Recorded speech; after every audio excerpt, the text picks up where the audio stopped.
follow your passion first. And when I retired from the game, I sat there asking kind of all the wrong questions.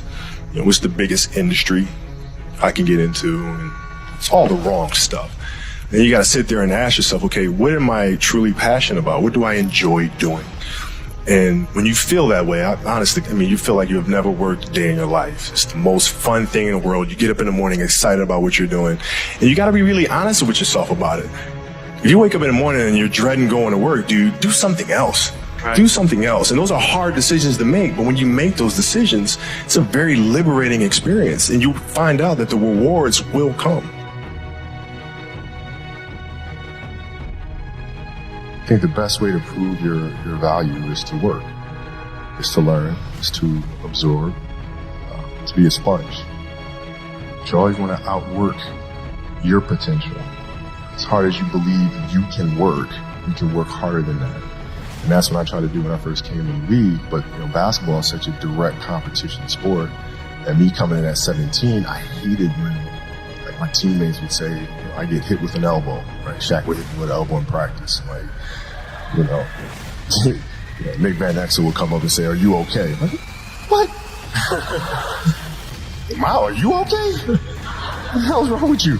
So I always had that extra chip on my shoulder. So every day in practice for me was really trying to annihilate everybody that I was playing against. Because I wanted to prove you don't need to babysit me. I'm fine, And so it's always that competitive nature, the work ethic, and curiosity. Because I asked a lot of questions. Playing with Bryant Scott, I asked him a lot of questions. Eddie Jones, who was great at chasing guards off the screens, and I didn't understand how to do that. I would sit with him before practice, after practice. Magic, all the Laker greats, I would always sit down and just ask them questions about certain games that I studied growing up. What actually happened there? What did you feel there? Why?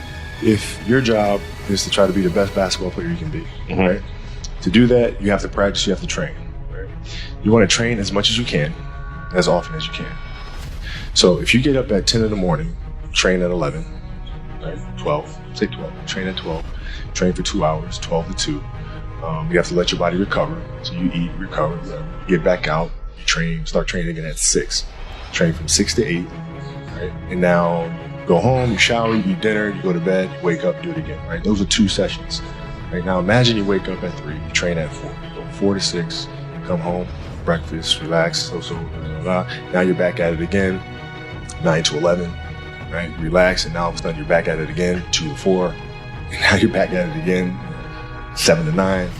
Look how much more training I have done by simply starting at 4, right? And so now you do that, and as the years go on, the separation that you have with your competitors and your peers just grows larger and larger and larger and larger and larger. And by year 5 or 6, doesn't matter what kind of work they do in the summer, they're never going to catch up because they're 5 years behind. Right? So it makes sense to get up and start your day early because you can get more work.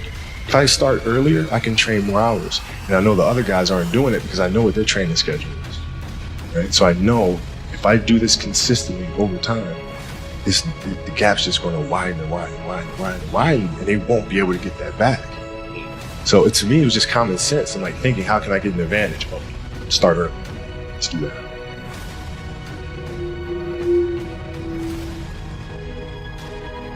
How do you develop that, or where do you learn that from? Well, I think it's just a matter of what's important to you. What's important to you for whatever reason. I felt like I didn't feel good about myself if I wasn't doing everything I could to be the best version of myself. If I felt like I left anything on the table, it would eat away at me. I wouldn't be able to look myself in the mirror.